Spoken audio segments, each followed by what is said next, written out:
can write a check, you can put cash in. Some people even put gambling chips in the offering plate. I'm not kidding. Because it's really giving not only to his church, it's giving to the Lord. So Dr. Lynn, would you scripture on your heart, whatever's on your heart, because you're my mentor. Do whatever you want. The Lord shared with me the word stewardship. You know, Paul the Apostle thought very highly of stewardship of his calling and ministry. Let's pray. Let's believe God that our vision will even expand and extend and do more effectively than ever before. Father, in Jesus' name, I thank you for the privilege of being part of this great work right here at ICLV. And the buckets are going to go around the aisles. Go ahead and give as the Lord leads your heart.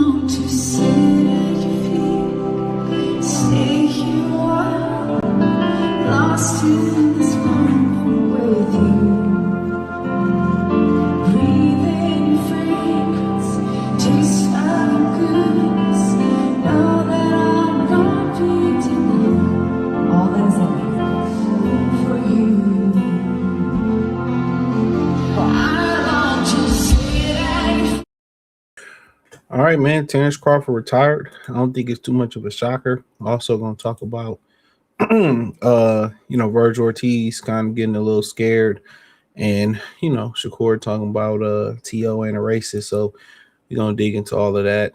I know Diddy, no diggity, no Diddy, no doubt.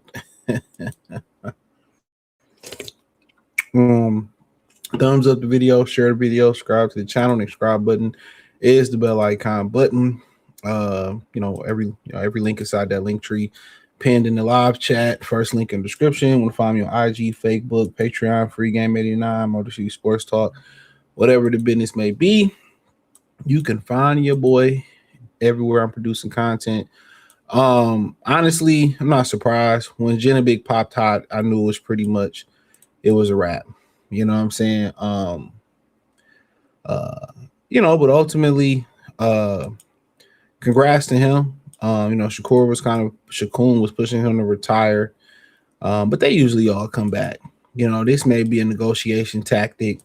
Canelo might offer him $200 million to get back in the ring. And he said, if I get $100 million with Andre Ward, I'm coming back. So for the most part, most of these athletes, they're not really retired. You got Tim Bradley that lost some weight, and now he trying to come back and fight Jay Leon Love and Jake Paul. It's hard to supplement that competitive nature that an athlete has.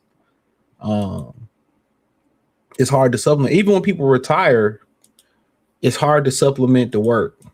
You know what I'm saying? It's hard to supplement the work. That's why they retire, they die. That's why you got to have passions. You got to do hobbies.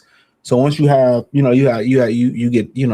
find your passion, you know what I'm saying? Or in the hobbies that you like to do. I mean, look at Terrell Owens. He's found a new passion when it came to pickleball. So when you retire, you know what I'm saying, you got to have a passion. That's why it's very important for y'all young brothers, before y'all, even when you become a family man or you choose to go that route or you single, do things that you may necessarily not have done, swim, lift weights, pickleball, escape rooms, puzzles, board game, whatever it may be, because, once that day come, where you can't work no more, you don't want to work no more, you financially stable, traveling ain't enough. Traveling ain't enough. Most of y'all travel right now, so that's just simply not enough. So yeah, that's simply not enough. So once you find the hobbies that you really enjoy, that's how you really prepare for like retirement. Your hobby may be, you may like just to play basketball. You might just like to skate. You always want more than one hobby. You might just like to bowl. You might just like to, fish. Some people maybe like to knit, like to crochet. Some people may like to do little bird houses or do little action figures, or some people may just enjoy writing. Whatever you got to find that passion, while you're young. Very important to find them passions in your hobbies. So don't forget that. Find them hobbies. Because when you retire, those are the things you're going to lean on mentally. You think I got all the money in the world, I'll be happy. That shit get boring. Get boring, y'all. So find your passion. I mean, it could be anything. It could be making glass. You could be a glass maker. You can find a passion in painting. Some people, one of their passions or their hobbies that turn into a passion is reading. Some people really find the value in reading when they get older, which tell you the education system is all backwards. So, for Bud, I mean, for the most part, if another opportunity come in where it financially makes sense, he gonna come back. I'm telling you, his words, not mine. So this could be a leverage tactic for Canelo. At the end of the day, he can be literally done. Ain't really nothing really else to do. And, Usyk is right behind him. Real niggas retiring. And what he was able to do in his career and hang around so long, you got to understand, think about it. The average NFL career is 2.5 seasons. We see Junior say, I'll pay for 20 years. Jay, what was my man's name? Zach Taylor played for a long time in baseball. You had Carl Ripton played for a long time.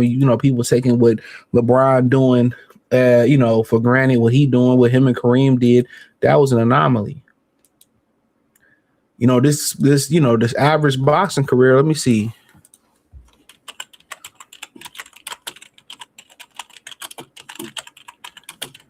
The average boxing career is 10 to 15 with many elites in their 20, 30, so it may not even be 10 to 15 years. I think it's a lot lower than that. This shit ain't long. 10 years ago, like that was my cousin. I turned like 20. I was in like 20. I just turned 20 or something like that. My cousin was like, man, you're going to be in your 30s by the time you blink. Enjoy it, man. That nigga wasn't lying. I blinked, man. My 20s blew by. Front end of my 20s, I had a bunch of fun. The back end was a bunch of lessons that, I'm obviously grateful for. But this shit have passed you by. You heard Michael Jordan say when he retired, I didn't touch it back. When he talking about the free throws he took at that person's house, the kids wanted to see him take that. He said he hadn't touched the basketball in years. That's like crack to athletes. Real talk. It's like crack to athletes. You know what I'm saying? That shit is like crack. You've been just doing something so long. Another thing too, you see a lot of, I talked to this dude a while ago. It's funny, it just popped in my head. And he got married again. And I was like, damn, you got married again. And I ain't go to put his business out there, even though he anonymous. But he said he just got used to being in a married lifestyle, that he liked it. He missed it. You know what I'm saying? He missed it. You know what I'm saying? It was something that was, but it just became, I remember I was in college. I lived a college life so long. When I came back, to home, it was definitely different. It was an adjustment to be made. So, Crawford got to make that adjustment in his career. He got kids to help transition that. His kids going to keep him. You see Ray Lewis lifting with his kids, say he hang with the young lions because the young lions keep him young. And always remember, and make sure you thumbs up the video and share it. Learning is a two-way street. They learn lessons from the elders, right? They learn lessons from the elders, but we learn to stay prime and stay current from the young people. It's a two-way street. It's a two-way street. We teach them with the road that's ahead and give them lessons so the path could be less bumpy and they have scenic routes. They teach us how to stay hip, how to stay current. It's a two-way street. So Bud got his children. Bud got the young fighters around. He got his academy around. But you got to remember, the young kids keep us up to date. They keep us up to date. So, but for the most part, just supplementing that. He liked to fish, just supplementing that. You see people retire, they start running marathons. You know what I'm saying? They start running marathons, they start, working on classic cars again. So when that's why it's very important, man, as you young, try as much stuff as you can. Try as much shit as you can. Don't wait till you old and try to start skateboarding and trying to see if you like to paint and all that type of shit. Start that shit now. Do new things. Go on roller coasters. You know what I'm saying? Do all that shit now. You never know what you like until you try it. So yeah, don't forget that. But yeah, I mean, amazing career by Bud. I mean,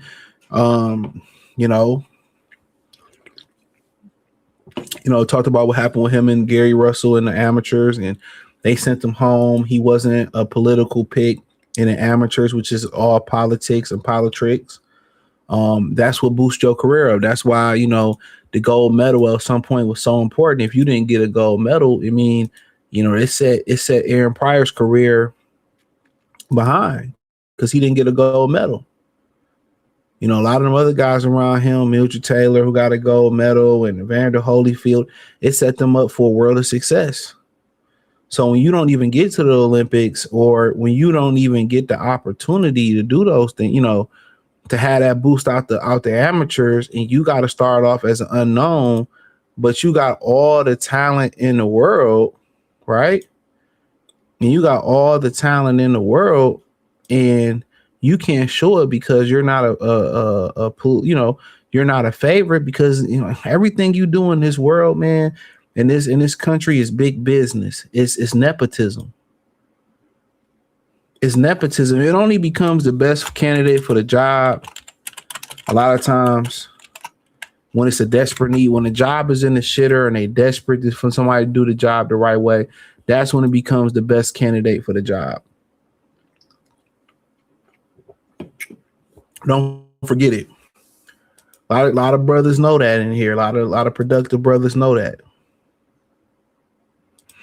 A lot of productive brothers know that. A lot of times you got hired into a shit show.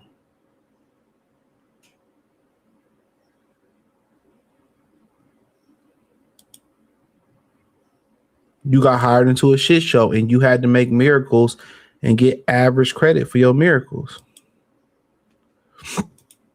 So we know that, but he rose, whether it was promoters talking bad about him, whether it was TKO, Mattered Off Sports, whether it was lies being told about him, he evaded them, whether it was other personal shit going on between fighters and shit. He did it. Do I think he was a little sensitive? Yeah, I mean, of course, this is your craft. You're supposed to be a little sensitive about your craft. But I think he just never was really, you seen it with Shannon Sharp. He never was comfortable with the ridicule that comes with being a content creator or being an athlete. Everything they gonna do, they gonna criticize. So you put these people in the same seat, they gonna blow 100 million like that. You put people in the same seat, they gonna get a new bitch. You put people in the same seat, they gonna blow money on cars. 100 million, that's gonna be gone by the blink. We seen blink of an eye with Odell Beckham. Some of that. We seen people hit the lottery for a bunch of money and it's gone. The most important thing, getting money, you can get it. How do you manage it? When we talk about who make more, people don't talk about debt to income ratio, compound interest, and people don't understand those things. How real estate work. You see that story on Thomas Hearns, how he got finessed out of his house? Nasty work. Nasty work. Roll through Top Rank, and to do what Bud did, one of the things that he did very, very well, you had to knock people out. Simple as that. You got to knock people out. Roy Jones, you got to be that good, or you got to knock people out, because boxing will take it from you. Boxing will take it from you. But there's so many boxers out there, and it's no disrespect to Bud, but it's probably so many boxers out there that if they had the right push, to be right up there with Bud historically, right up there with Roy, right up there with Floyd. It's a political game.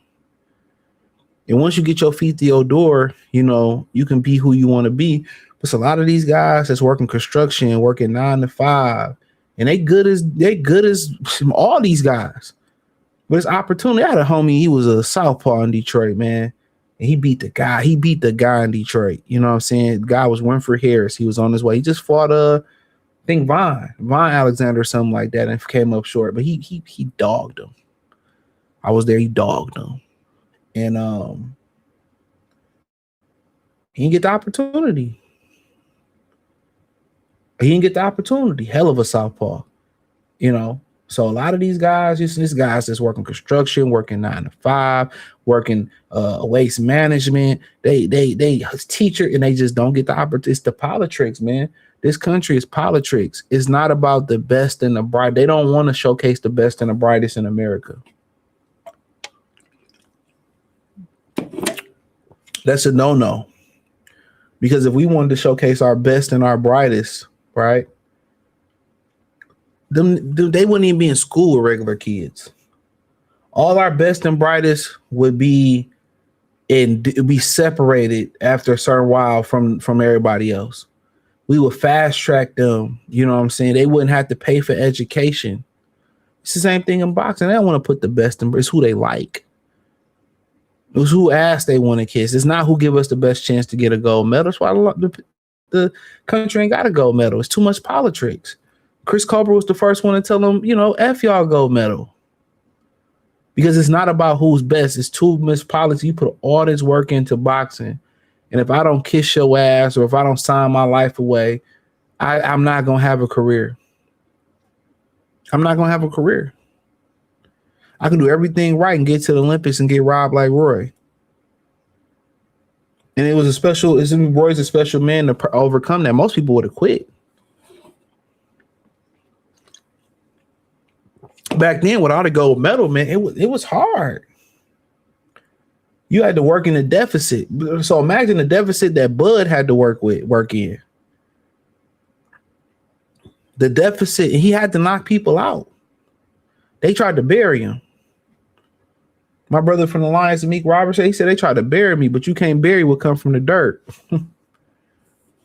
Come on now. They tried to bury that brother, man. You know, guys like Mikey Garcia vouched for. He dusted Mikey Garcia off in sparring, vouched for him. Tim Bradley, you seen the footage, vouched for him. You can't get there on your own. Skill is just not enough. So for Mikey not to be a hater and be like, hey man, this motherfucker, he dusted me every round. Y'all should sign him. Tim Bradley, like, I'm about to sign him. You know, and Top Rank came in and, you know, that's how he really got on. And they tried to bury that. Without him, who you really got that's shining in American boxing? Everybody else is manufactured. Late bloomers, Gabriel Rosado, Errol Spence. You know what I'm saying? Like, really, without Bud, where would American boxing be?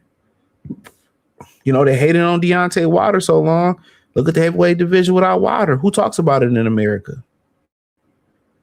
Usyk understand how important Wilder is. Y'all don't.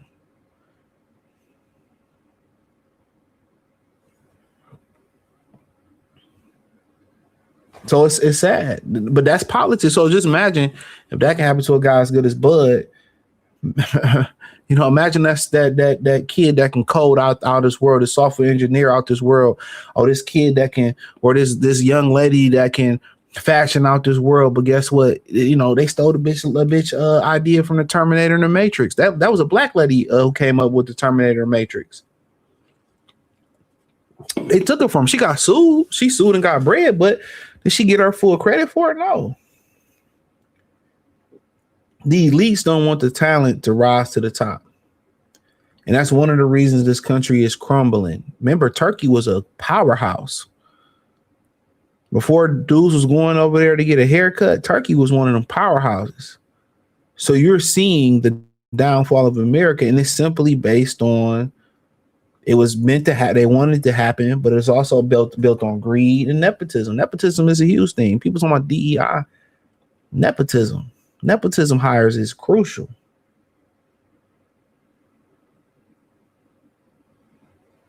So this is what I'm talking. Bug's story is, he had to be perfect. That's what I think he one of the greatest of all time. When I start talking about guys that had to go through it, I more resonate with those guys as the greatest of all time.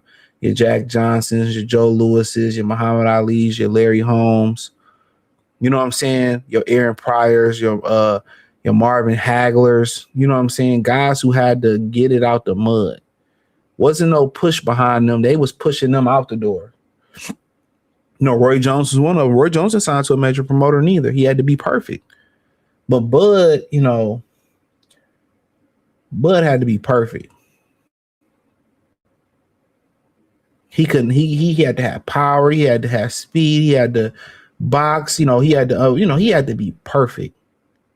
I think that's the most impressive thing about his career. I think if you say he's the greatest of all time, it wasn't no steroid allegations around him. Not that we know of. Y'all can talk about Snack. That's not nothing. We talk about Pacquiao. That's real allegations, real proof. You know what I'm saying? So when you start talking about a guy like that, he had to be perfect. He had to be perfect. He had to be perfect, bro. Think about that. Roy had to be perfect too. He had to be perfect. He had to be able to punch. He had to have good stamina. What he tell him in Roll Bounce, always quote that: no slips, no falls. He couldn't have no slips, no falls. His promoter was working against him. A black man at Al Heyman was smearing his name. Look out them bum ass niggas that smeared his name. All the niggas that spoke bad about him, Javante, Earl was speaking bad about him. The Charlos was trying to hold him down. All them dudes that spoke bad about him. He thinks Sean Porter is friend. Sean Porter ain't your friend. Yeah, never miss weight. He boxed guys like Victor Postal. He boxed guys like this is one of his Clemar. What was it? Clemar? What was the brother's name? I think it was Clemar. That was one of his that was his most entertaining fight, but it was a boxing gym. It was a boxing gym. It was a gym. And just thinking about, I've been able to follow his story, and the credit that that a guy that really gave him, who really put people up on him, it was Nestor Gibbs. Nestor was the first guy talking about Terence Crawford. Honestly, that's the first guy I heard speaking about Terence Crawford. I'll give him that. He was the first guy that was telling us about Crawford when he had the dreads. Like, hey, man, this man gonna be a problem. We like, man, shut your ass up. You don't know what you're talking. And he was right. When you talking about Tim Bradley, Mikey Garcia, and Nestor Gibbs, they was the ones that really did them. There was this hit them. It was this Andre Clemar fight. That was in Orlando, by the way. Prescott, we heard about that. Jumped up to 140. That was on my birthday. Shout out to that fight. I watched that fight too. He jumped up to 140 the week of the fight, or a week of the fight, and beat him. Went over to Scotland. Why did he get that fight in Scotland? Let me educate y'all. Ricky Burns, Adrian Broner said he wasn't going over there. So Broner said he wasn't going overseas. Crawford took the opportunity and kept it moving. There was another fight I wanted to talk about this one. He fought this kid, man. He was from he fought this kid, and this kid was from like the Virgin Islands or something like that, man. Oh man. I want to say it was right before. It was this kid, I think. I don't know what. This kid was pretty good. I think it was maybe it was this kid. No, I don't think it was him. He fought a kid. I want to say he was from man. I think it might have been this kid. It was. He retired from a wrist. Like, this was the fight that Ricky Burns took. I don't know if anybody else seen this fight, but this kid was beating the shit out of Ricky Burns, in my humble opinion. And he mysteriously quit the fight. He mysteriously quit. Yeah, bro, this dude mysteriously quit the fight. Hold on real quick. Give me 1 second. Yeah, bro, I will never forget watching that Ricky Burns fight, and that brother mysteriously quit the fight. I mean, anybody remember that fight? I never forget it like yesterday. This is when I really watched boxing. I was watching all that shit. Watched a bunch of Ricky Burns fights. But this brother right here, he made like a little comeback. He lost to Diego Magallon in 15, and then he left it alone and made a comeback a couple years ago. Man, he beat the hell out of Ricky Burns. He was up 3 points on everybody's scorecard. Man, I'll just never forget that fight. Jose A. Gonzalez Ramos, bro. He was a good fighter, man. That was a good fighter. You remember that, man? Yeah, I'll never forget that fight, man. He was beating Ricky Burns from pillar to pillar. And then he just quit. I was probably really looking at boxing like, yeah, them motherfuckers on some shiesty shit. You know, they was on some shiesty shit. I'll never forget it. I'll never forget that fight, bro. That was some shiesty shit. Gamboa, I think that's when people start looking at him different when he beat Gamboa.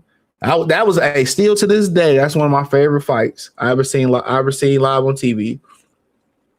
The electricity that was in that fight, and you got to remember he had to give Bob Arum back money because he wanted to fight at home, and he proved to Bob that he can win. He can fight at home. Bob should have gave that money back to him. But this is one of the last great fights on HBO. The atmosphere that night. I think Webby might have walked into the ring that night too. I could be wrong on this. One of them fights, but the atmosphere of that fight was second to none. That felt like a old 80s fight. You know, that was a real shootout. That was one of the last great fights that HBO ever had. Lomachenko ain't never bring it like that. You know what I'm saying? Like real talk. But HBO has some good ones. Even some of y'all forget Tavares Cloud. Bernard Hopkins, I think Tarver was on there. Pavlik Hopkins, Pavlik Taylor, Winky Hopkins. Man, they had some good fight. They had some really good fight. It was hard to crack an HBO card, man. Especially let alone headline one, man. HBO has some memorable fights. I'd never forget that motherfucking Kermit Cintron. Jumped out the fucking ring. I'd never forget that. Versus Paul Williams. That man, Martinez and Williams, they two fights. Like, to be honest with you, man, a lot of times, man, a lot of like Floyd and Canelo, them niggas was afterthoughts. If you really just take away the names and just look at the fighters, man, they was afterthoughts. Crawford had some really good performances on HBO. The Delorme fight, you know, a lot of times people were saying that he was down every round in that fight until he wasn't. Cracked that motherfucker right on his jaw. He was out of there. Beat the hell out of Derry John. He had a personal fight with Hank Lundy. I feel like I signed in. I think when I back, it signed me out. So give me 1 second. But yeah, man, like, you know, Crawford, that one thing about it is, you know, Crawford had he had appeal. Crawford had appeal. You know, you talking about Floyd Mayweather fight. Floyd Mayweather, it is no disrespect to him, but Floyd Mayweather only had a handful of really good fights.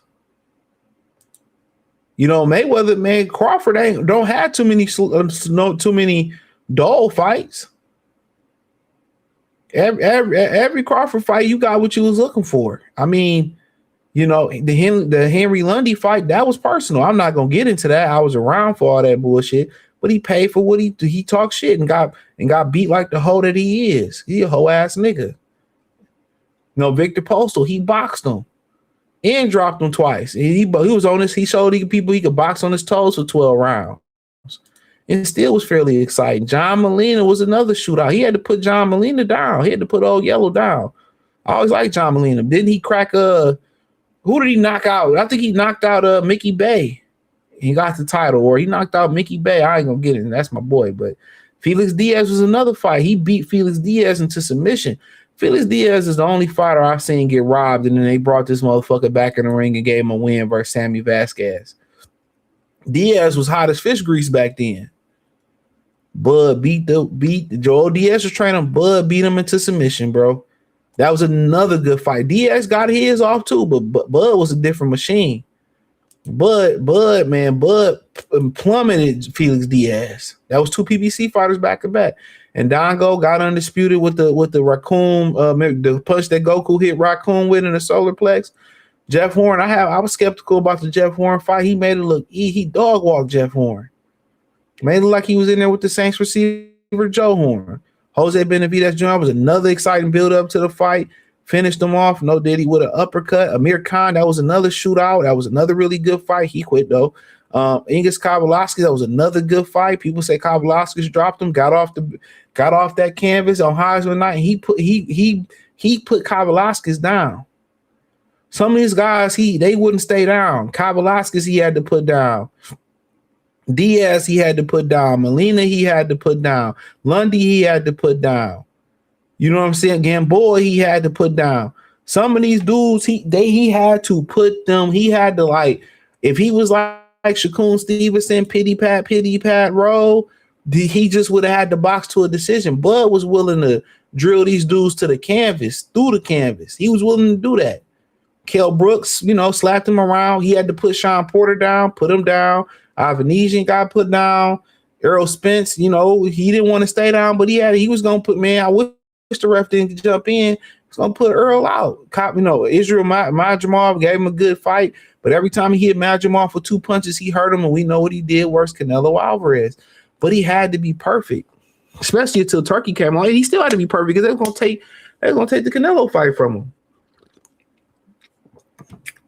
Bud don't have too many mundane fights. Can't say the same for Mayweather. Can't say the same for a lot of Bernard Hopkins. Bernard Hopkins got a better, more exciting fights than Floyd Mayweather. Shouldn't that really go into the rationale of things? Think about Usyk. Usyk got a bunch of good fights. The Bellew fight, the Michael Hunter fight. He had to really Michael Hunter. I respected Michael Hunter after that fight because Michael Hunter, any other fighter would have quit.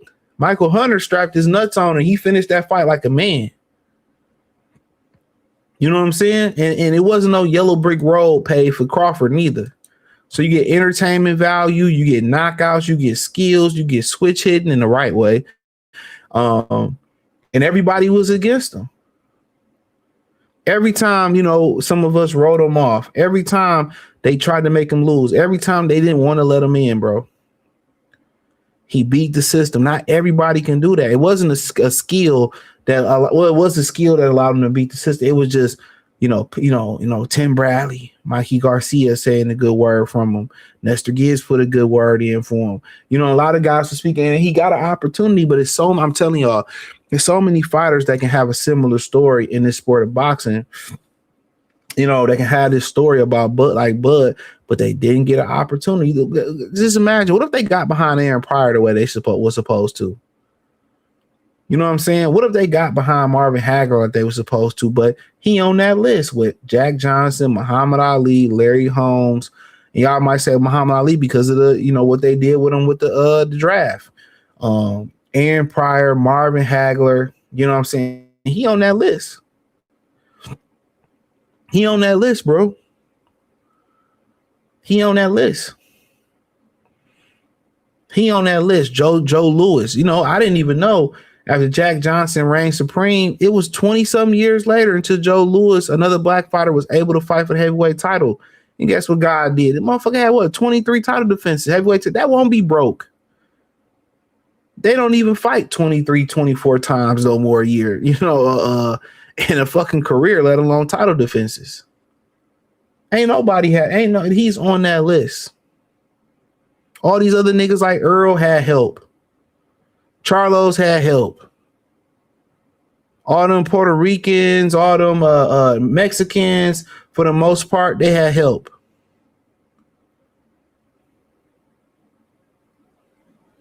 All of them had help. He ain't get no boost when they tried to stop this dude. And think about what he said. What Sugar Free say? He said, you got the same 24 hours that Michael Jackson got, and you chose to be nobody. Gary Russell had more than what Terence Crawford had. He had all this cachet. Gary Russell had all this chick coming out to amateurs. He was great. They loved him. You see, by the way, them niggas because him and his brothers be cooning. You see why they loved him. You see why they loved him. Brad and Becky and Hector love a good coon. You see why they loved him.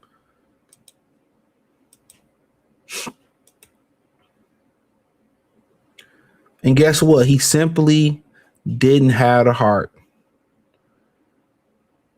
He didn't have a heart. He had every advantage. Him, Demetrius Andrade. They had a head start. They was running a mile race. They had three laps ahead of Bud, and Bud hawked them niggas down. That could have been them. They feel like it could have been them. Didn't have a heart. Didn't have a heart. Didn't love the game. Bud, you might not see another Bud in your lifetime. And that's a real shit. You shouldn't see another Bud in your life. We should never see another Bud fighter, like, you know, not too many of them ever again. They should just go with the best possible candidates for the Olympic team. No politics, the best players. Shout out to my brother Salim. You know, in Philly, you know, they did their thing, man. He's a hell of a young fighter. Y'all probably see him on YSM channel. His father does a hell of a job with them kids, man. Shout out to Philly, man. And Philly always dominate on the amateur scene and in the pro scene.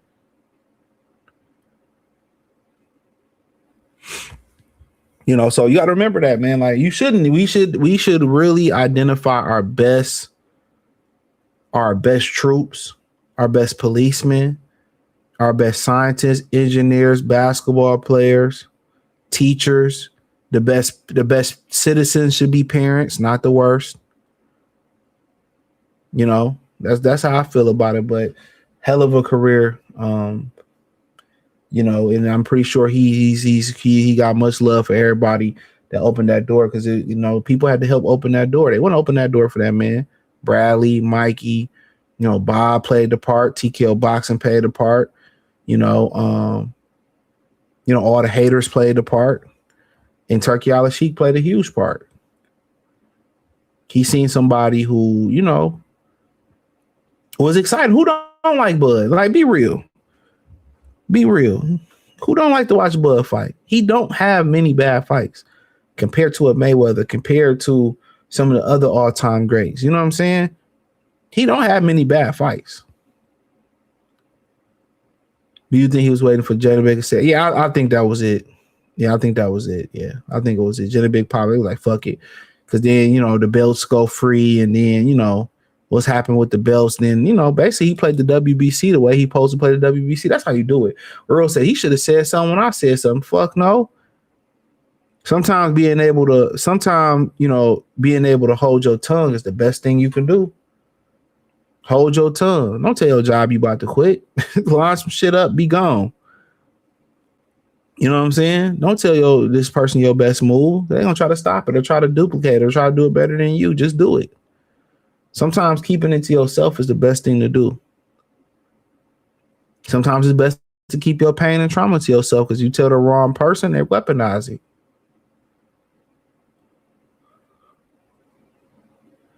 He said Earl don't have no heart. He wouldn't. I don't think that is, man. When you dealing with a detached retina, nah.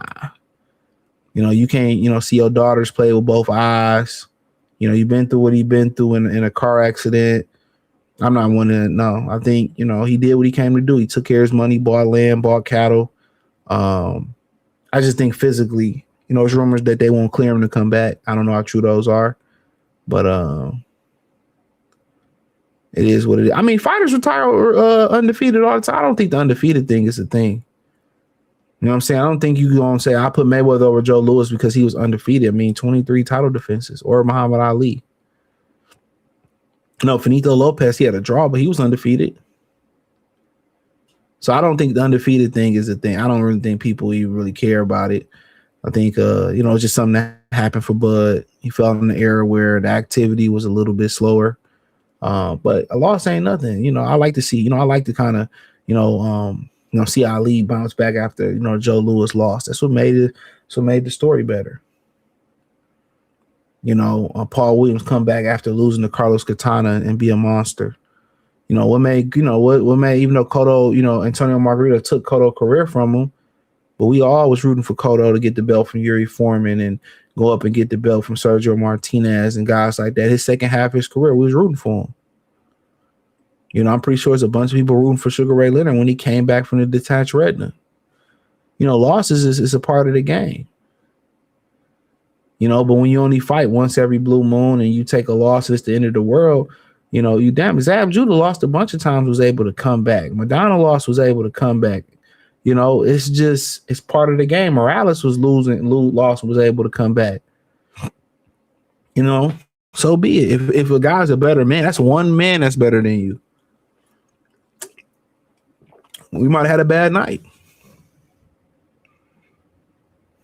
No, I love what Roy said. Yeah, you know, if you beat me, you beat me. But if you take it from me in a shady way, I'm gonna just come back and get it. That's the mentality. That's the mentality of you got to have in life. I can bounce back. My success wasn't luck. I can bounce back. And Crawford is mentally strong. If you just think you can't do it again, the second time you do it is better than the first time. You know what I'm saying? It wasn't luck. It was hustle. It was determination. So a loss ain't shit. T.O. ain't stopped T.O. It only becomes more than what it is if you make it more than what it is. Simple as that. Leo went through some losses. Leo Santa Cruz, Grigor Rigondeaux went through some losses. Laura robbed the nigga, then got robbed. It all balanced out. That don't stop shit. But it's it stops it if you let it stop you. So yeah, shout out to my boy Saul. Long time no see. He said my 30s flew by, man. You old niggas. I not fucking with you. So my mom says the older you get, time go by fast. Yeah, shit be going by fast. Gotta do the work now. Stay healthy so you can enjoy life later. Bud had to defeat Bob, Al, and Ty. Yeah, I'm a few years away, so I ain't looking forward to it. He said he beat the machine. 30s are fun, especially if you ain't make too many mistakes in your 20s. I'm 40. I'm enjoying life. You slow down, enjoy the thing. Yeah, you got credit. You got money. Niggas in their 40 get all the pussy. Bud definitely defeated the machine. Now that Bud's retired, Devin, hey, this is about to triple. I mean, this come with the territory. Must be a great influence on your kid. Men have great influence. Yeah. Top 5 dead or alive, and that's all subjective. I think instead of trying to rank a list of the best, it's just your favorite fighter, because everybody don't have knowledge of everybody. I mean, you have guys like Archie Moore around here, Carmen Brasilio, Carlos Monzon, you had guys like Terry Norris. You had a lot of good guys, Don Curry, Lloyd Honeygun, who upset it. What was it, Donald Curry for the title from the UK? It's a lot of good just names out there. Steve Collins, all those guys, So everybody great in their own right. Andre Ward, Bud is definitely the greatest of our era, especially in this country. Looking at all the BS Bud went through, the shit into gold, and never got screwed by the system. He said, don't forget Errol Spence fans, personal. Of course, they got personal because he was a threat. Roy Jones with his chickens, a good country boy. He said Aaron Pryor, and Will Hearns in the amateurs. Yeah, amateur politics is what's really killing boxing. That's what's really killing that shit. But it is what it is. Amateur politics. Since Earl lost, I ain't seen a few niggas around since Earl lost. The best 12,700 says Bud and Spence left more to be desired. Spence never moved up. Held Bud off too long. Bud was held back by politics. Just feel like just got here really. I mean, if you ain't really follow him, I just think it's the lack of activity and fight cards. Lack of fights. That's why I feel like that compared to Roy or compared to Julio Cesar Chavez, some of these guys who had Canelo, who had a bunch of fights. I think that's what it is. They don't fight often enough. I think it's not more about this. He just should have kept fighting more. I like Canelo, but now he's going to have to regain my undisputed run. I mean, he might top out too. Niggas ain't got the energy to be doing that shit again. Mbili throwing 1,000 punches. Lester Martin, man, he's an old dog. Niggas ain't trying to do that shit when you old. He might just walk away too. have a farewell fight and just call it a day. What more can he do? What more can he do? He said 50. Yeah, 50 is your 50, you got the bag more than likely. That's why you gotta keep your health on point. You still can, enjoy. Bud ran a lot of Errol Spence fans. Yeah, he did, man. I ain't seen a few of these niggas since I seen them, but let's switch lanes, man. Switch lanes. So apparently that's so funny. I had first opened up this app on my on here to share, and this came up. So God wanted me to talk about this. God. So shout out to Pound for Pound. It says that Jerron Ennis and Virgil Ortiz fight in Major Jeopardy. Virgil manager posted on Instagram and tells the Zone executive directly they can't force Virgil to fight Jerron Ennis due to contract obligations. You already know. The Ghetto Jam is about to slam. Shout out to St. Louis, bro. Shout out to St. Louis. Dominoes. Remember they was playing that when they playing that song at on In Too Deep when they was at the turkey giveaway or something. The Ghetto Jam is about to slam. How do I work with a dude? He's like, I couldn't stand that nigga. I fuck with Domino. Bro.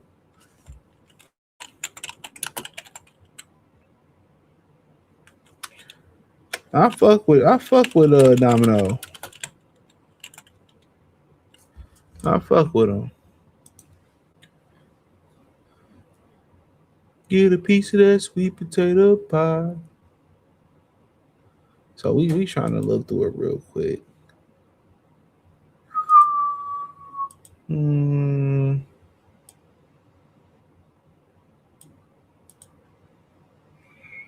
So I'm trying to see where he said it at. So I don't know where the manager said it, unless he got a new fucking Instagram. Unless he posted it and took it down.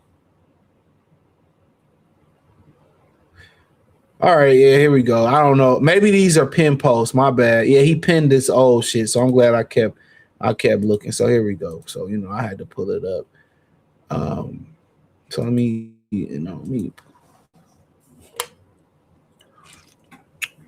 All right. Am I reading it? Promoter 559. This is Rick, whatever is Maggot Maranjan. So he said, they're the Zone boxing executives. On what planet did you think saying these kind of things about my fighter were okay? So here we go. Let me see what was said first. I'm going to be disappointed if Ortiz fights Spence instead. He said, not going to happen per source. The Zone, which has dibs on Virgil Ortiz's fights, will not allow the fight to happen. The Zone is exerting intense pressure on Golden Boy to get Ennis fight done. Okay. So he reposted this 20 hours ago, right? So he said, they're the Zone executives. On what planet did you think saying these kind of things about my fighter were okay and doing it in the public to a very credible reporters? Showing dancing love. Aside from this being maybe the most ignorant thing to do while negotiating the biggest fight in the sport, I don't know if it's the biggest fight in the sport.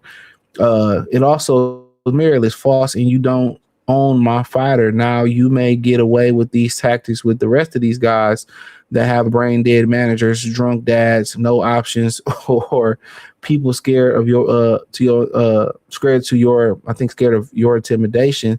But trust me when I say you should read our contract before you say another single word, or you should be fired. You should be fired for these comments. I understand you actually said you will force our promoter and apply intense pressure on them to do what you said. But guess what? You can't force us to do anything. If I need to stick up for them also, then I guess I will, since no one else is and they have pressures, enough pressures like us daily.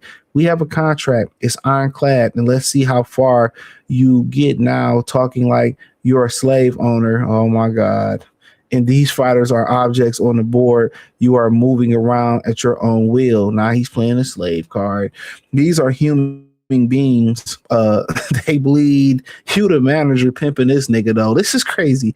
In the ring and die in it. Chew on that next time you think you can talk like this and get away with it. I assure you, you won't block us from fighting. You won't force us to fight anyone, and you won't tell us where and what platform we fighting on. I never make things public or have in 15 years. I mean, you've been a piece of shit for a few years I know of. But if you are going to make things public, then let's have some fun. You won't want to see what gets said next with receipts. We can fight behind closed doors like men and try to get our deal done, or we can fight it out for the world to see, as you won't like that, as you will have a lot of explaining to do for people that will be expecting to pay extra $480 a year in a few weeks, and none of what you said will take place. And for the record, this fighter has fought everyone you put in front of him. This fighter has never failed a drug test or embarrassed the network. This fighter don't drink, smoke, or party, or beat women. This fighter is possibly, without question, going to be the face of the sport. Bullshit. You're going to fumble it all. He's earned his position, and you will respect it. I'll call Virgil Ortiz tomorrow. If I'm the zone, I'll call Virgil Ortiz tomorrow, fly you out to where he at. And if you believe this, if you riding with this statement he made, I grant you your release. Get the fuck up out of here. Pack you up. Goodbye. These niggas is pussies. They don't want to fight. He went through all that to say, oh, you can't force us to fight. Don't that sound like the daddy? We ain't doing this. We ain't doing. I'll be like, y'all can see you later. The zone don't need Matchroom, weak ass, and the zone doesn't need Golden Boy. You don't need neither one of them. They don't have nothing to offer. If you can't make a fight as easy as Virgil Ortiz and Jerron Ennis, like I'll get rid of them. Bye. Go find somewhere else to go. Find somebody else. You niggas gonna be back on Facebook Watch. You know, that's what I say. Bye. See you later, alligator. They are so scared to fight Jerron Boots Ennis. This is embarrassing. This is embarrassing, bro. Oh, we can fight it out like they are scared, man. Bud then fucked the bag up for black versus fighting Mexicans. They don't want no smoke. Virgil Ortiz, he been pussy. I've been telling y'all that. That ain't nothing new. You can talk the way he walked, the way he talked. Every time his name is put in there with a fight that you want to see his dad. We ain't doing this one. Dog, if I'm in the zone, okay, let's fight it out. We got more money than y'all. This dude don't want to fight. No, I keep telling y'all that, bro. He been like that, dog. I've been telling y'all that, man. The manager, he been on pussy shit. He that whole ass nigga that hit Jose Ramirez from Regis, and Top Rank gave Regis a homecoming to protect Jose Ramirez. Put some money in his pocket. He been part of Funny Moving. They been part of the protection of the Mexican fighter. I don't understand. De La Hoya talking shit about Bud. Abel Sanchez talking shit about Bud. Mauricio Suleiman keep talking shit about Bud, right? Why don't y'all go start your own fucking boxing thing? Start your own boxing league. It could be all Hispanics and all that stuff. Golden Boy has a history of bitch ass fighters. Eric Gomez revealed that they kept Canelo away from black fighters. The Coon Fields, they don't want to fight nobody. Ryan Garcia don't want to fight nobody, especially not clean. Virgil Ortiz is their whole stable. Their whole stable is pussified, man. Their whole stable. I mean, they got Jose Ramirez there. He dug Regis for years. He even gave Regis a homecoming fight from Top Rank. It's the same shit. Why don't y'all just fight each other? And then, let the world fight, let the brothers fight and the Russians fight and the Japanese guys fight. Since y'all make so much money together, since y'all run boxing, we'll see who league go a little bit longer. They pussy. I've been telling y'all that, man. That niggas is pussy, bro. Ain't no more even Mexican pride no more. Niggas ain't got no pride. Mexicans ain't got no pride in boxing no more. And then, I get it. I ain't got a title. You had ample enough time to get a title. Earl Spence ain't coming back. More times than not, if he come back, he not coming back versus this guy. Why I keep saying Earl Spence? He's done. He's finito in the sun. Virgil Ortiz and Earl Spence don't even make enough money to even for Earl to come back. Don't nobody know Virgil Ortiz. He ain't no fucking hell. He's going to be the face of the sport. Face of what? He barely making 154 pounds at 160. What he going to do at 60? We don't care if he don't smoke, don't drink, don't, he keep his hands to man, he going to get in there and fight for a title?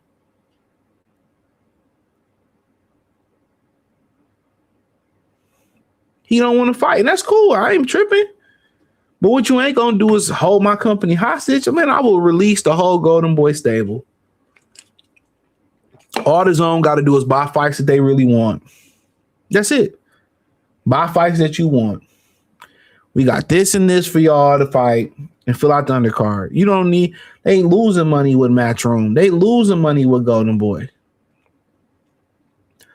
The Zone can just offer, they can offer about 18 to 20 fights a year. 12 of them being bona fide top fights.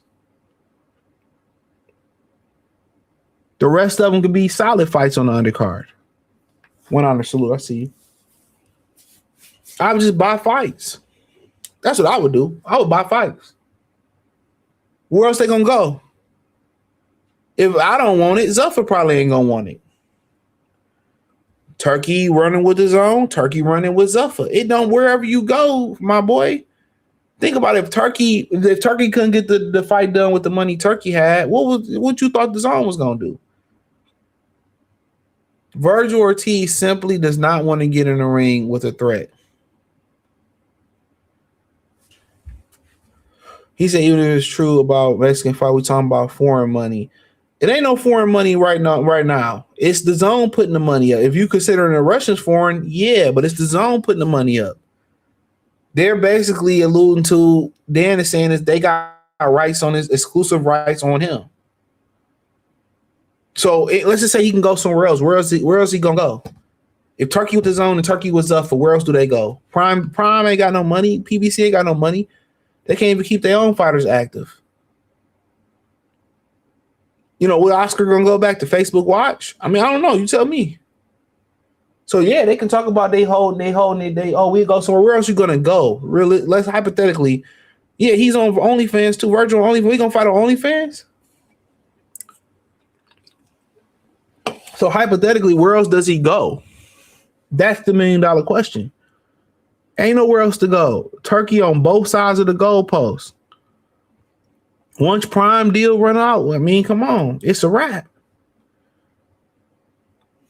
Top Rank can't even get another TV deal. So if Top Rank can't get another TV deal, right? If Top Rank can't get another TV deal, right? What makes you think the rest of these dudes can?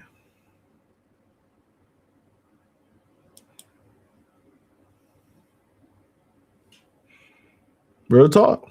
What makes you think the rest of these dudes can get another TV deal? They can't. Especially with Warner Brothers merging with whoever they merging with. We don't even know who they merging with. Supposed to be Netflix. Now it's,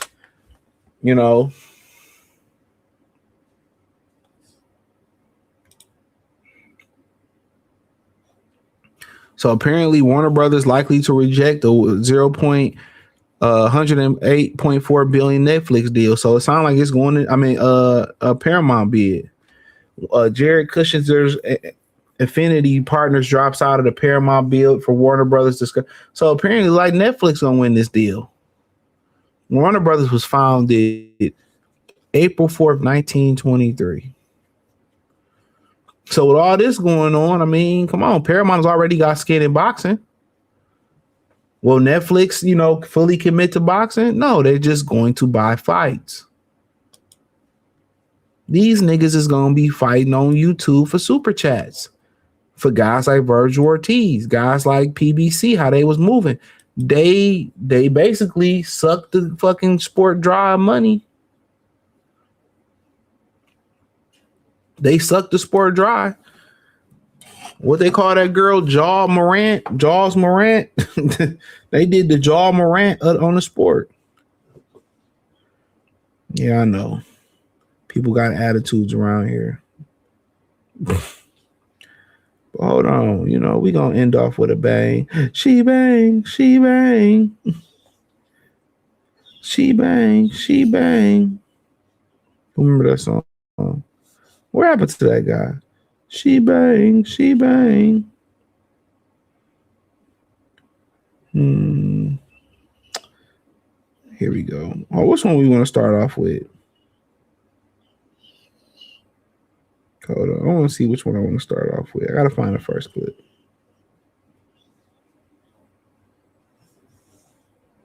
Bear with me.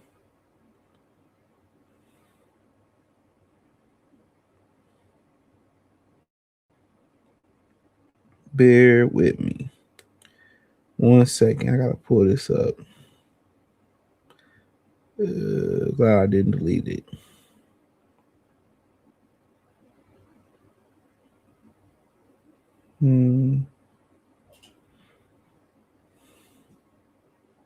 Bet I found it. About all the racism thing that's been coming around him in the last couple of months. Yo, I don't believe it. I don't believe it. Like, I think that T.O. is not racist. I think that he's clout chasing. Like, that's what I really see from it. Like, it's a guy who's been looked past his whole career, and he's doing anything to get some type of spotlight on him. And that's what I kind of seen from the situation. Because I've known T.O. for years and years. He ain't never really been no racist person. What does it mean that he's never really been no racist person? Right? What does it mean he's never been no racist person? What is that? What does that mean?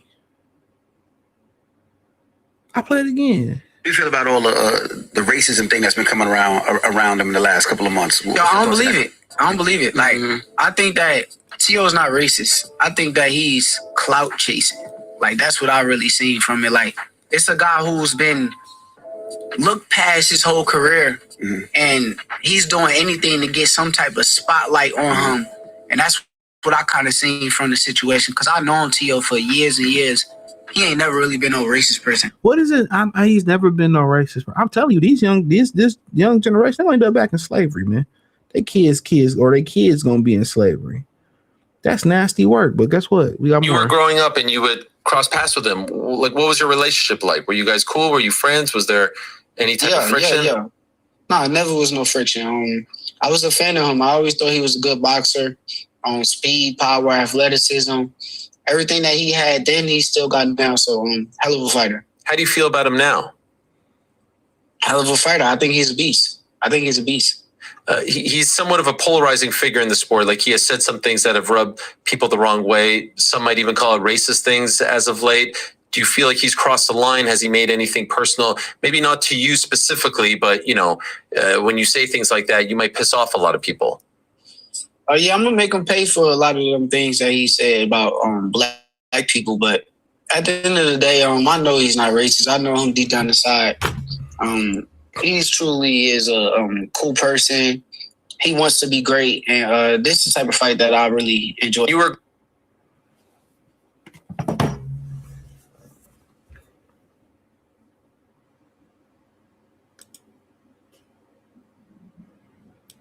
Brad couldn't even believe it. Brad could not believe it.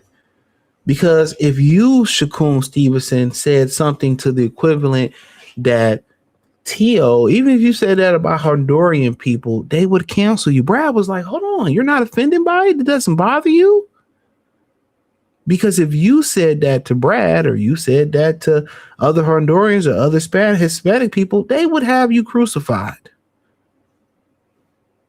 They like, man, this shit we pulling on niggas is really working. It's like magic, It's really working. Tupac gonna be white in two or three generations, man. We cooked, bro. We is cooked. We cooked. I'm telling you, man. You got niggas. Oh, no slave ships around. So how do we wasn't on? Okay, man. We cooked. I play it again, man, for good measure.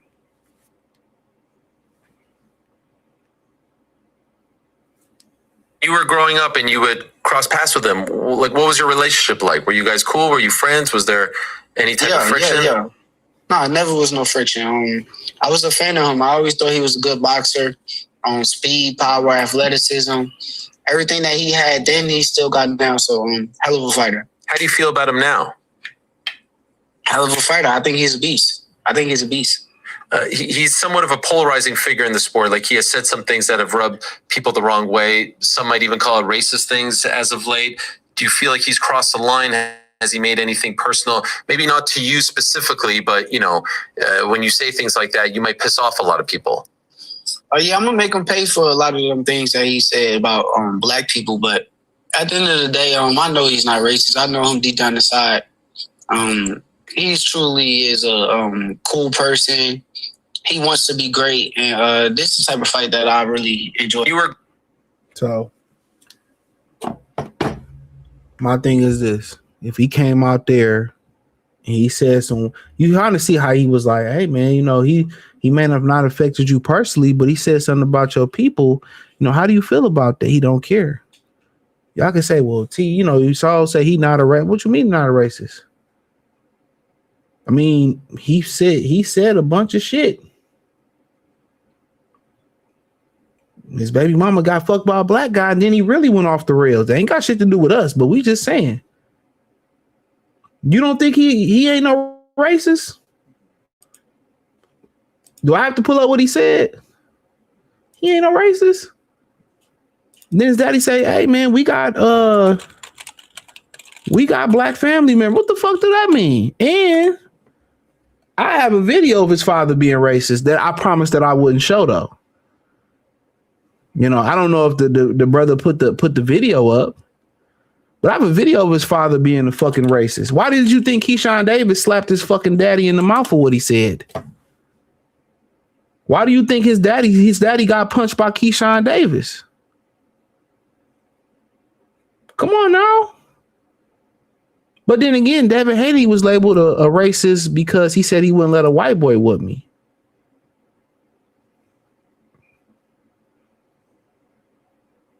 Come on now. And he had to apologize for that. T.O. ain't a fucking apologize for real. That little fake apology he did with Bud. My thing is this. All right. Shakur Stevenson. Let's just take T.O. out of it. Right? Right? Let's take T.O. out of it. Shakur Stevenson would have never took the high road like that if that was Tank, if that was Devin. Outside of Keyshawn Davis, unless they was fighting each other, he never takes the high road. When it was Frank Martin, he was a bitch ass nigga. He was a hoe ass nigga. You know, when it came to Loma, when Loma ducked him, oh, he a gold, and I love Loma. When it came to Tyson Fury, oh, he had beat Muhammad Ali. He's a self-hating dude, bro. He's a self-hating dude.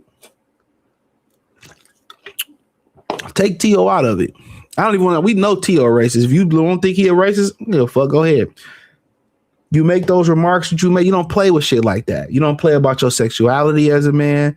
You don't play with those racial aspects as a man, right? You don't play with that. On top of that, your daddy's a fucking racist. We know that. And people who know what happened behind the scenes, they know that. They know it. Do y'all think Robert Garcia is a racist? It's a yes or a no in the chat, a Y or an N in the chat. Do y'all think Robert Garcia is a racist towards blacks? Yes for yes for a Y for yes, an N for a no. I know you don't care because you're not black, so of course you don't care. You don't care. It's not so much that T.O. is a racist motherfucker. It's how Shakur acts towards other motherfuckers, but then how he acts versus black people, other black people. That's what I'm pointing out.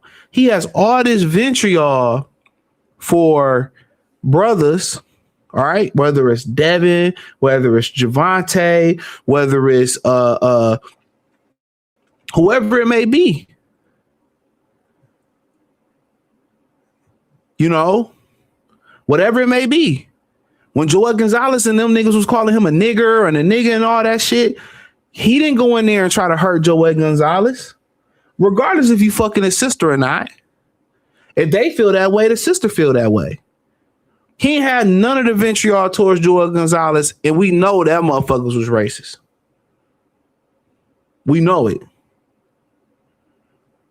We know it. But he always has this vitriol and hatred towards people that look like him. You got to ask yourself, why is that? Why is that? He get T.O. a pass. He get all these other motherfuckers a pass. Right? They get Ryan a pass. But the people that look like him, he don't give them a pass. Why not? Kiss Lomachenko ass. That's all I'm asking. Regardless.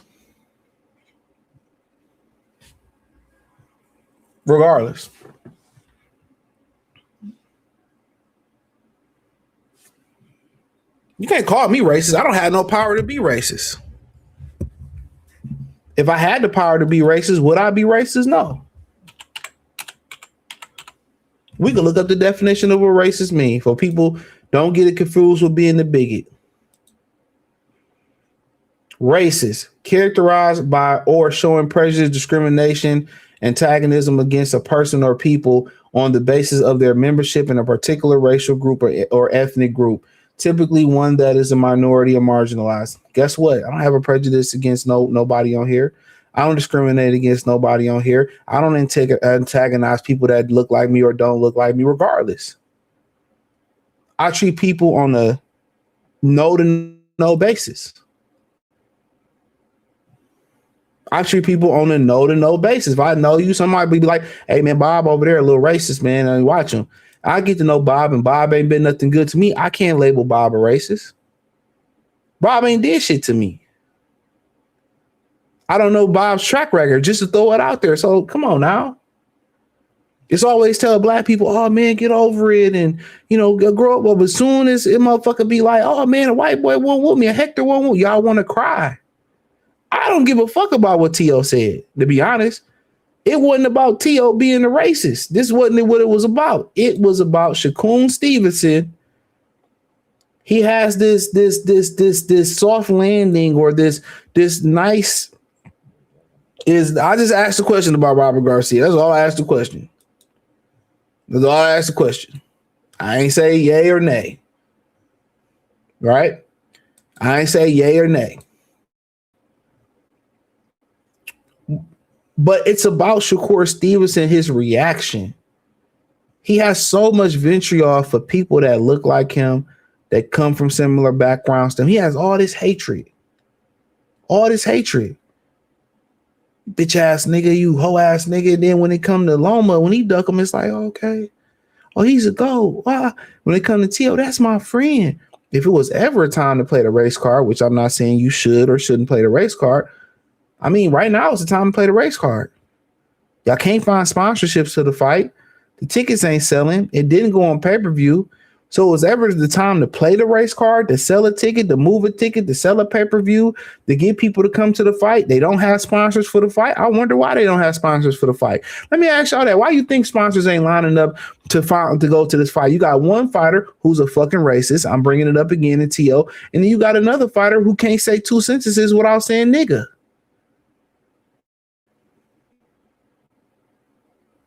You got a fighter who can't say two sentences without saying nigga. Nigga, every other word. Nigga. Come on now. Come on.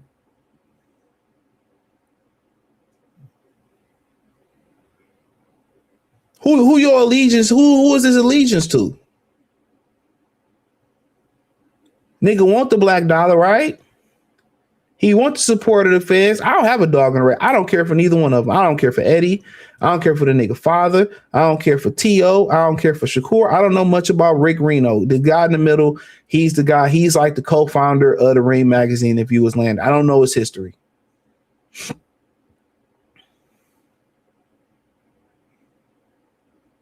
But goddamn, where do black fighters' allegiance lie at?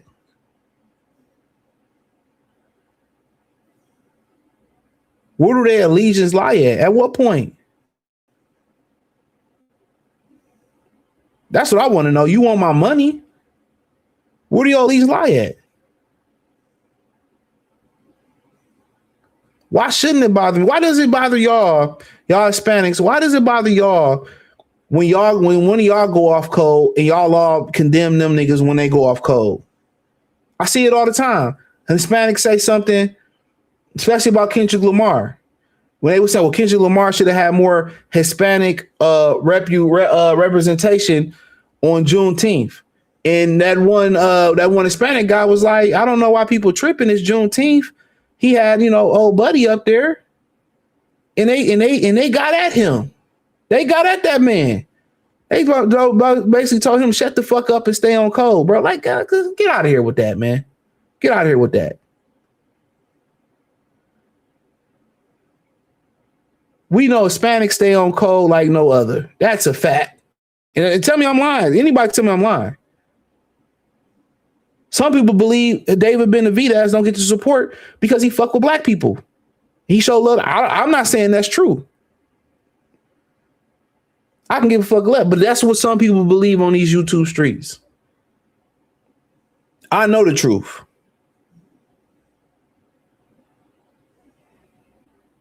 I know the truth. So you can get mad at the conversation.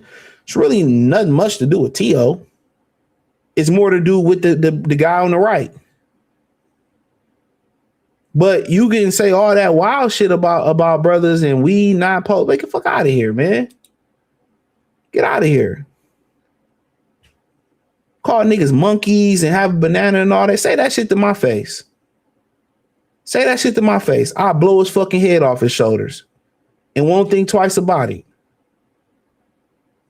Say that monkey shit to my face.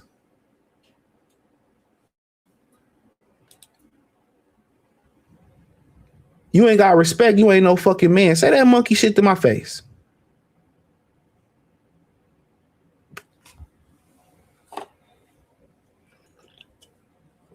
Say that monkey shit to my face. Guarantee you it. I'll blow his fucking head off his shoulders. What did T Grizzly say? You say, I won't blow your head off his shoulders. Hey, bro, blow his head off his fucking shoulders. Hispanic cats hate Dead more than Tank and Shakur combined.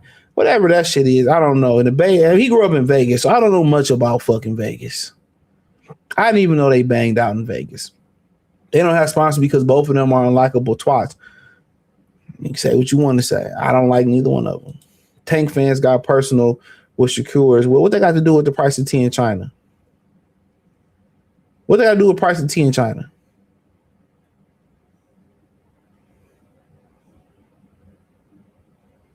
That's all I'm saying. We got to do parts of tea in China. He said T.O. Orion got passes and gets bullied online for saying what he said. Devin get bullied online. People have gotten personal with Dev since the white boy. That's what I'm telling you. These dudes, man, these black fighters is all Uncle Ruckus, man. 99.9% of them. You're not going to silence me. I love confrontation. I love it. I love it. I love it. I don't go looking for it, but I don't run from it.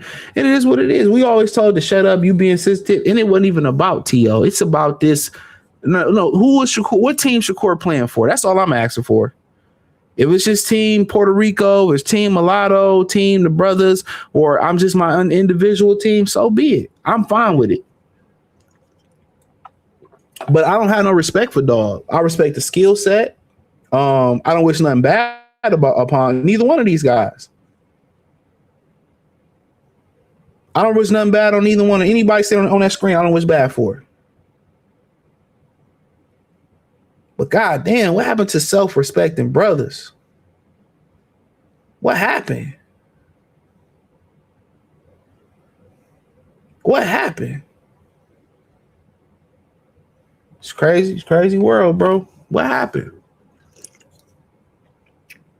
You know, and I get it. The UFC, the whole thing with the UFC, you got people saying that, it's a bunch of, buffooning and raccooning in the UFC, but most of them tethers.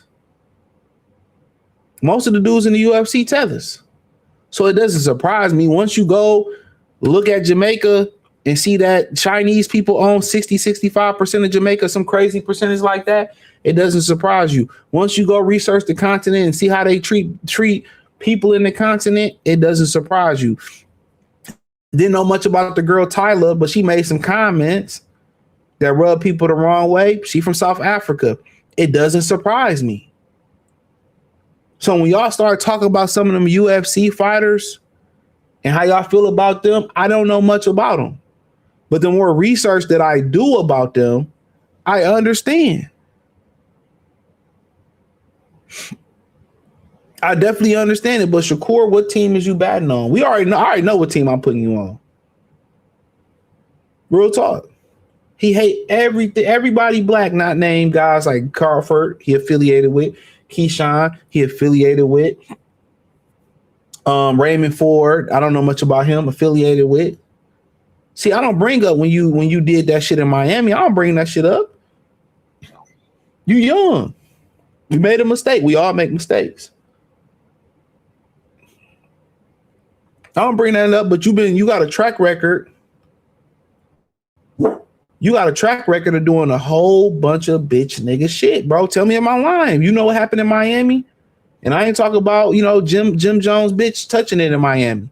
You know what happened in Miami with Shakur Stevenson? This video out there, that's very indicative of who he is as a person, in my opinion. Now you starting to see that translate into the sport of boxing. He's just a low-life piece of shit, hoe-ass nigga, and I'm going to leave it at that. Any questions, I answer them right now at the end. That's what he is. What he did in Miami, that is who he is as a person. It's not something that he outgrown. It wasn't an anomaly. You're seeing that years later, this is who Shakur Stevenson is. He don't deserve your sponsorship. He don't deserve your pay-per-view. He doesn't deserve your support, your black support. He doesn't deserve it.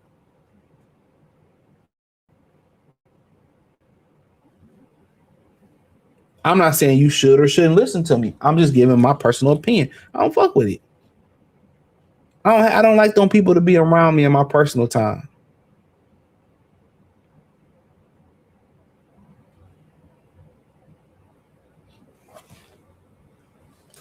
What's going on, brother? Chief Red Cloud. Salute. I just don't support it. But that's just me. That's what I live on. And I know y'all getting uncomfortable here, and I don't give a fuck. Get uncomfortable. If you feel uncomfortable, then you got a problem. UFC fighters make Stevenson look pro-black. I mean, yeah, I don't know much about him. I hear about him. But most of them from they in that African diaspora. Go do your research on Jamaica. Go do your research on a lot of these dudes that come over to this country. Do your research. Do it.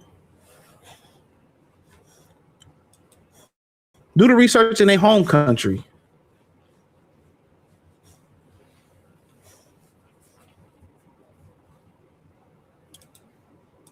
And that's just the God honest truth. But hey, it is what it is, or it is what it ain't. He said, if you feel it, it's because it's real. Exactly. So it is what it is. It is what it ain't. Hit the link in the description. Join the Patreon. I might put this on the podcast if I remember. Hold on. My bad. Don Banks, salute. He said, I think T.O. walked in on his wife getting black dick put on in her from a black while her cheeks getting clay. I mean, yeah, don't get mad at us. Plenty of us in here got baby mamas and shit, and another nigga clapping her cheeks. It's part of the territory. You can't make it personal. In today's day and age, when you decide to have a child with a woman in marriage, out of wedlock, you understand that that woman can break bad and go fuck another nigga, have another nigga around your kids. Any dude that had motion, that had a little bit of motion, that played these women out here, how many times you smashed a woman when she put the kids to sleep? How many times you smashed a woman and the kid door open and you smashing her on the couch? Come on, man. How many times, bro? So we know how the game being played. You be thinking the most classy. You think the most classy You got to go, bro. I'm sorry, brother. You got to go. Yeah, I think he got hacked or something, but he got to go. I had to clap him. You know what I'm saying? You think the most classy women, you know, she would never do that to me, and this, that, and that, and the third. You know, it happens. It happens to the best of us. If you went through that, it happens to the best of us. So there ain't no reason for you to go all on a racist tirade. I done walked on my bitch getting fucked by another nigga. What I do? Just walked out. What's the point? Charge it to the gang. Y'all niggas be too emotional over this shit, man. A brother, you know, putting that 2-pump special on your girl turned you into a racist. No, you was already one. You was already one. That don't mean you get mad at us. That's crazy, man. Like we all go through shit. Anybody that play the field, or anybody that been in the field long enough with women, you know how shiesty they is. You know what I'm saying? We know what the game is. You know you gotta have nerves of steel. Yeah, the shit hurt, but you can't. What Jay-Z say? He say, I can't see him coming down my eye, so I gotta make the song cry. That's how you gotta live. You can't let them see you hurt. Level up, move on. Get better, get more belts, get more money. Don't destroy the brand. You know what I'm saying? Don't destroy the brand. That's why you can't get no sponsorships now. Don't hate the player, hate the game. Don't hate the bitch, don't hate the nigga fucking the bitch, hate the game. And that's why I say 54.5% of black men don't even have children. Because you already know most of them women going, especially that look like you, gonna break bad. You gonna be on child support. You have no control over your child. They gonna weaponize your child against you. Why would you want to play a game that you can't win? Right? Why you want to treat your child like a timeshare? And then when the child gets so out of control, most of these women will put the child in the system before they give it to you. Just speaking real pimping here, man. That's why most of the dudes that kept their dick in their pants, or wrap it up, or snip it, or not, or don't want to have no children, bro. It's a game you can't win. In marriage, and out of marriage, it's a game you can't win. But it don't mean you go out in the world, you take your frustrations out on a group of people for what? If any group of people in this country or on this planet should take their rage out on the rest of the world, it should be black people, but we don't. If y'all just said tomorrow we're gonna be on the even playing field, we're gonna give y'all even opportunity, we'd be happy with that. Fuck reparations at that point. We'd be happy with an even playing field. We'd be happy with that. But don't sit here and take your issues out, on us. Like, that shit crazy. Over something that every man go through. Knowingly or unknowingly. Every man go through that, brother. Well, you ain't my brother, but every man go through that. It's something that you must put in your calculations when you calculate your life.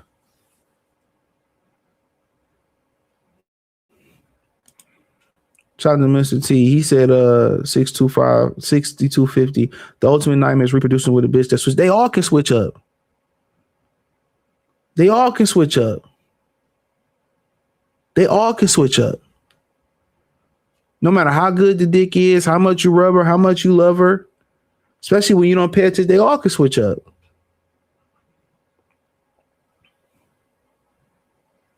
It's charge it to the game sometimes, or don't even play the game. You could lose it all like that. Go in jail off of that. Like I said, a lot of dudes just like, yeah, I'm kind of good on that. But it don't mean because you chose the wrong chick. And you can choose the right chick and still choose the wrong chick. This is what happened when you liberate women, which is another topic for another day. This is happening when you liberate women.